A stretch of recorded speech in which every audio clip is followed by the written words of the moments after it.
Okay, have you personally, this is a real question, it's Saturday, March 22nd, 2025. Have you personally cut anyone out of your life, family or friend, just completely cut them out of your life for going MAGA? Yes or no?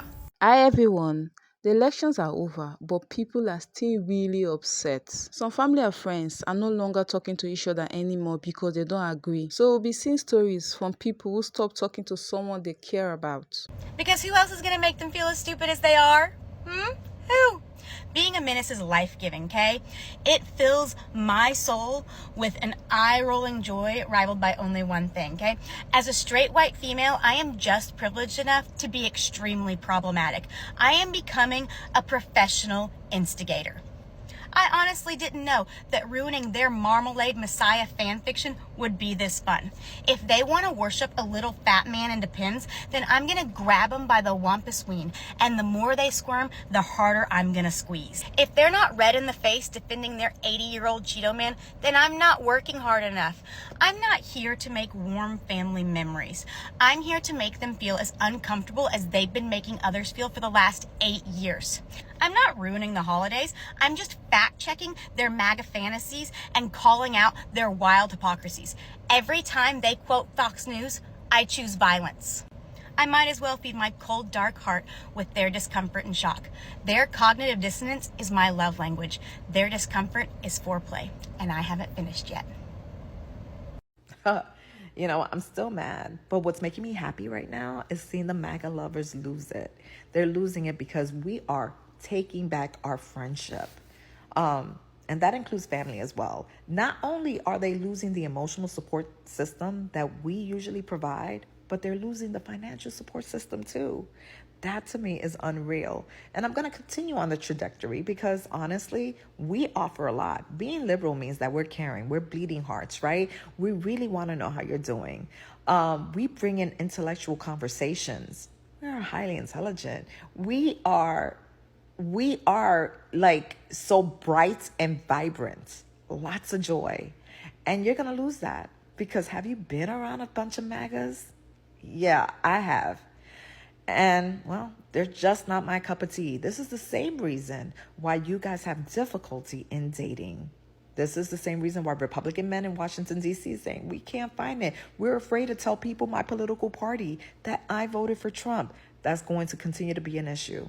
That's why you had to create your own app to find like-minded people, but it continued to fail because really, honestly, who wants a misogynistic man? Who wants a man that wants to take women's rights? Her body, your choice. So I'm loving it. You guys continue the same way. We know what we offer. Goodbye. With all these fuck around and find out stories, there seems to be like this misunderstanding as to why people are cutting off family members, not wanting to talk to people, not coming for the holidays. Listen to this story and see if you see what I'm saying. My 3 daughters all voted for Harris in Oregon, a state that gave all its electoral college votes to Harris. 2 of them have now stopped speaking to me. And one is boycotting Thanksgiving because I voted for Trump. I did not tell them how to vote, nor ever presume to argue or convince them that they are misled by propaganda. I let them vote how they wish. Very kind of him that he let them vote, by the way. He let them vote how they wish. It sucks that I must now suffer their childish and frankly rude behavior merely because they believe my one vote harmed them or their rights in some way. Liberalism really is a mental disorder. Okay, sir, and anyone else that seems to have this thought process. We do not think your one vote is what mattered. It is that your morals seem to align with this man. You voted for somebody who is repugnant, who is morally against everything that we believe in. And as we are now seeing with his cabinet picks, his tariffs, all the things he is doing now, we know that we are right in this. So no, it is not because you let them vote. It is not because that they are misled or that they believe your one vote harmed them. It is because you do not support them, your daughters. You did not stand up for their rights. That is why, that you do not love them enough to be able to recognize the person that you voted for. And lastly, To the kind gentleman that recognized me at the DFW airport today, I am sorry that I am awkward in real life. Sometimes I speak on here out to the void and I forget people watch it. So thank you. That made my day. A while back, I made a whole video about how I cut off my Trump-loving family and life has not been better. Going no contact with people who truly don't care about you is the most refreshing thing you can possibly do. So if you've been thinking about it, this is your sign. These were people who chose hate over love and decided not to educate themselves about the true reality of the world. They chose politics over morals, and I chose morals over politics. And when you cut these people off, it's like a weight is lifted off your chest. It's a dark cloud that is gone and the sunlight is finally shining. You don't have to listen to any more conspiracy theories. You don't have to listen to nonsense. And it's also refreshing surrounding myself with people who believe in science, know how to do their own research with legitimate sources, and that also have empathy. That's the kicker. These people have empathy, and the people that I cut off did not. They didn't care about anyone but themselves. They chose their pocketbook over their family. They don't care if their female loved ones die. They only cared about what the price of eggs is.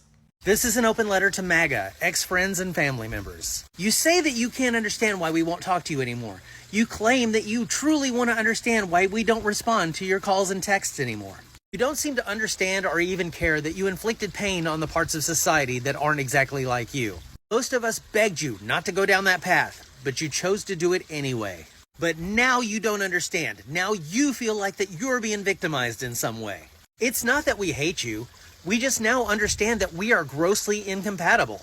We don't want to be around people who vote for cruelty or delight in the pain and suffering of others. We know that you saw him mock the disabled, mock rape victims, and you didn't care. You watched him demean women over and over again, and you didn't care. You listened to him lie over and over again about other cultures in the LGBT community, and you did not care. You may try to put it out of your head, but you know that he raped somebody. You know that he committed multiple felonies, yet you still don't care. You know he's trying to divide rather than to unite the country.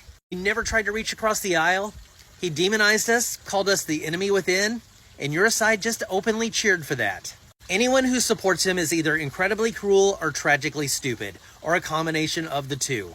We just don't want to have anything to do with anybody who is a member of any of those categories. For me personally, I don't know how many more years I have left on this planet, but I don't plan on wasting any of that time with people who place value on cruelty above all else. It's very sad when people stop talking because they don't agree, but it shows how big our feelings can be. No matter what, let's try to listen, be kind, and treat others with respect, even if we do not see things the same way. So besties, thanks for watching. Do not forget to like, comment, and subscribe to the channel. See you next time. Bye.